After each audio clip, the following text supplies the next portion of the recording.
당뇨병과 음식 6번째 시간입니다. 이번 시간에는 당뇨병과 간의 역할, 간이 이 당뇨병 관련해서 얼마나 중요한 역할을 하는지를 소개하겠습니다.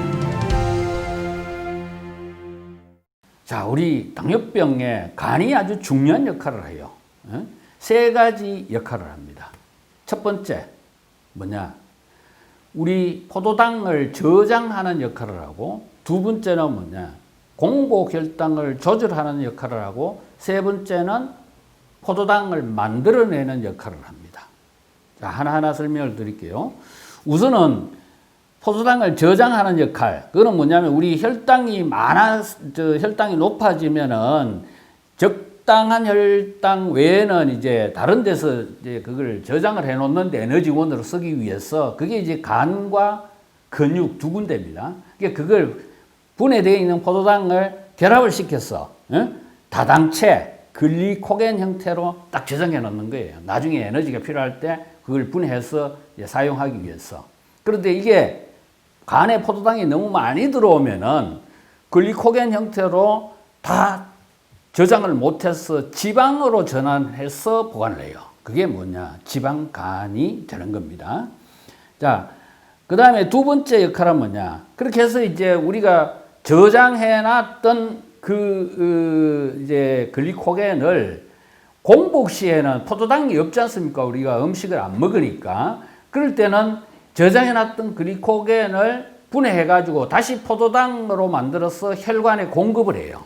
그렇게 해서 공복 시에 혈당을 조절하는 역할을 바로 간이 합니다. 자, 그러면 세 번째는 뭐냐? 내가 간에서 저장해놨던 글리코겐 다 써버렸어. 응? 가령 금식을 오랫동안 하면은, 그러면은, 내가 이제 분해해서 공급할 글리코겐이 없지 않습니까? 그러면 어떻게 하느냐? 근육에 저장해놨던 글리코겐을 가져와요. 응? 몸이 저절로 그렇게 보냅니다.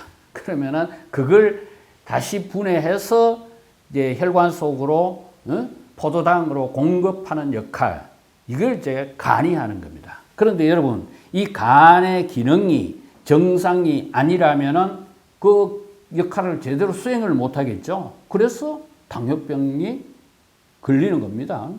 그러니까 뭐냐? 실제로 간 질환을 갖고 있는 분들, 예를 들어 뭐 간경화라든가 간암을 앓고 있는 분들은 혈당 조절이 안 됩니다. 그래서 그런 분들은 이제 인슐린을 주사를 투입을 하거나 그렇게 해야 되는 겁니다. 특히 여러분, 우리 이제 그건 뭐 술 때문에 그래 해갖고 그 대수롭지 않게 생각하는 지방간 있지 않습니까?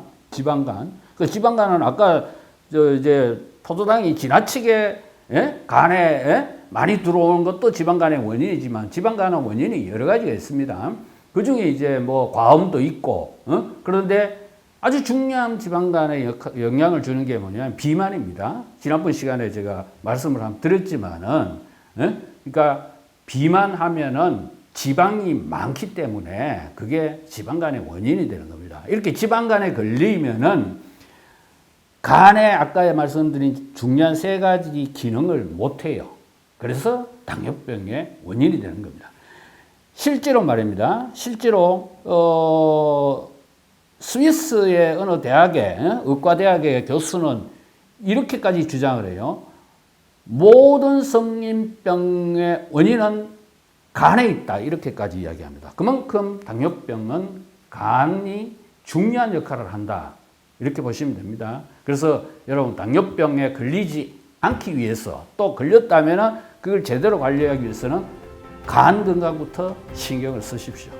다음 시간에는 당뇨병의 한의학적 접근에 대해서 말씀드리겠습니다.